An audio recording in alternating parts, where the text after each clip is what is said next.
Never seen any work on this. We'll go into that. Come forward. 25 CR 307 is called the State of Texas versus Mitchell Joseph Sylvester. Is that you?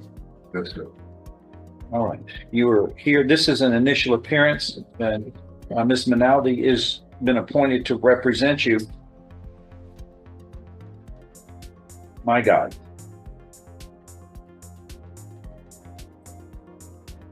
You were charged here with the first-degree felony of aggravated robbery, which carries with it up to life imprisonment if convicted.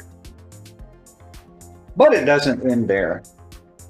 A quick legal note: aggravated robbery in Texas is a first-degree felony. That means the sentencing range is 5 to 99 years, or life. And with a deadly weapon in play, parole options shrink dramatically.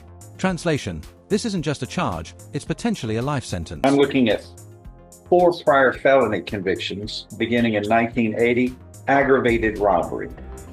And you were convicted in the court next door, and that's 45 years ago. And then 8 years after that was final, you apparently committed illegal possession of a controlled substance, a second-degree felony, and were convicted of that in 1988 in this court. Thereafter, that became final.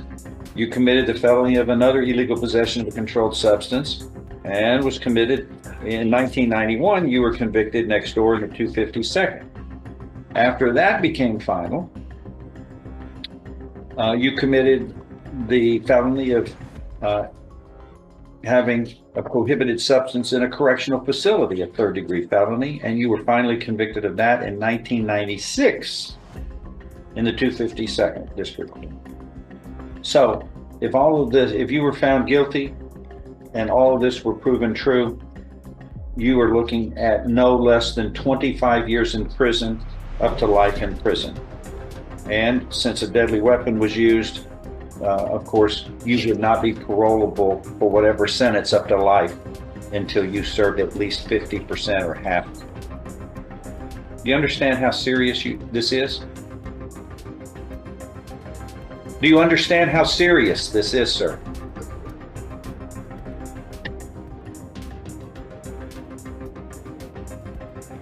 You went through the system 4 separate times in felonies, and you were back with a violent... For prior felonies. Think about that. Most people panic at one. Here, the judge is basically reading off decades of criminal history like a greatest hits list.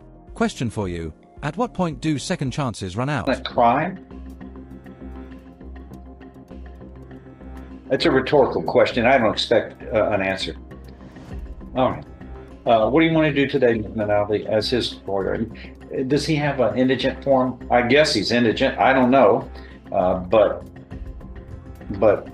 does he have an indigent form? We are going to work on it after Unknown's not here because he doesn't have his glasses, so I'm going to have to hold him. There was something done here where 4 things were filled out.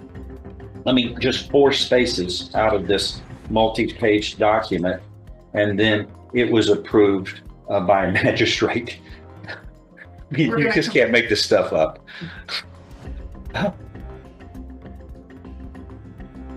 It needs to be fully filled out. I'm going to work with him. It was half done. Yes, sure. I'm sorry. It was 1/10 of 1% done. Your Honor, I believe What is his bond? 25,000 is How way did that too low. happen? I'm not sure, Your Honor, on that. That's, Who set the bond on that? Because that's just... I believe that was Mr. Judge. No, it's one of the Jacobsons. And that's problem. Well, I don't know. Maybe. I don't know if it wasn't. Maybe they let him out on that accusation on it. He said that about the 25. But it's alleged that he took a machete and was robbing a game room here, and the lady that he was robbing, she tripped and fell as she ran out the door, and he grabbed her by the ankle and tried to drag her back into the... Picture this, a machete, a game room robbery, a victim begging for her life while being dragged by the ankle. This isn't TV drama. This is sworn courtroom testimony. And the fact that Sylvester already has a history of aggravated robbery, deja vu in the worst way. Game room there, at which time she pleaded that for her life because she had kids, and he did let go of her ankle and attempted to run back into business with the machete. And one of his prior convictions is actually an aggravated robbery as well, Your Honor. In addition to him being a vengeful.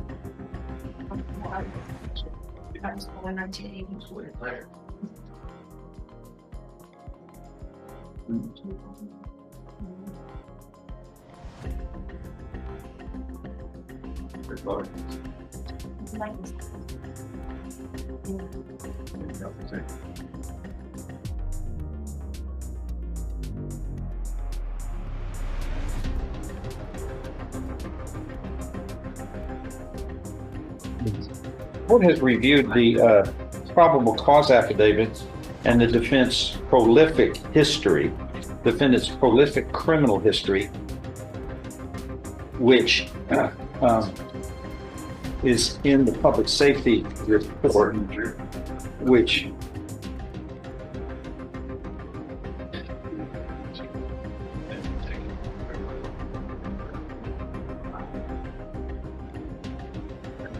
convictions, and we know that at least 4 of those are serious felony. Boom.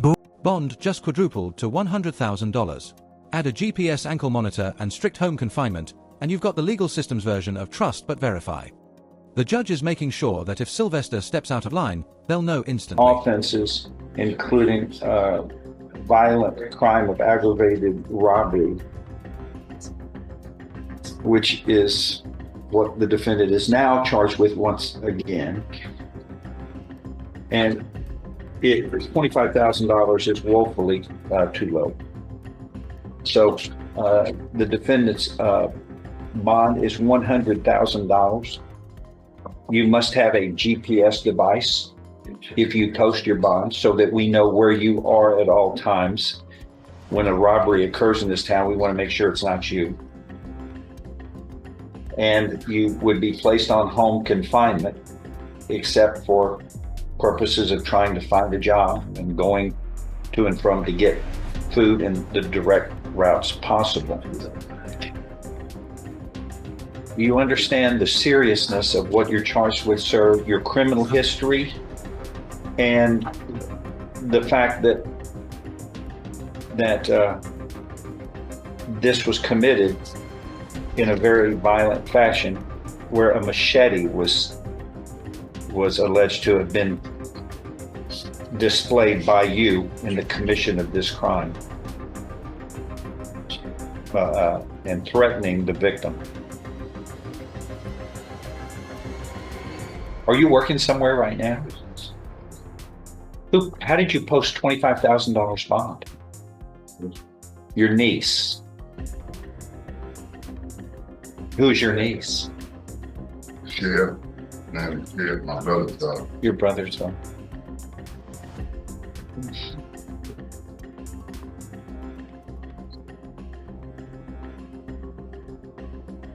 I just, you know, you have been through this system so many times with crimes. You've got 4 serious felony offenses here that have been alleged. You know that criminal actions have consequences that can hurt victims, but hurt you as well. You lose your freedom. You don't want to lose that, but we have to live in peace. I need help. Contact. No, talk to this is the lady who's been appointed to represent you. Talk to her first before you say something, because everything you say is, some people want to say something, and when they say something, it can hurt them at trial.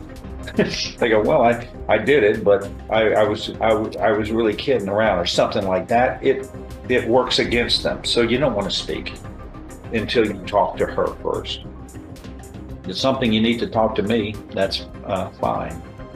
But the court agrees with the state that the bond is woefully low, too low under the circumstances and your incredibly rich criminal history of violence. Okay.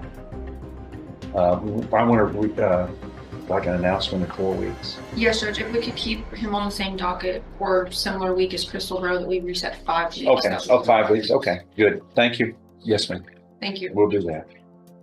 Does that mean you said yes? That is all.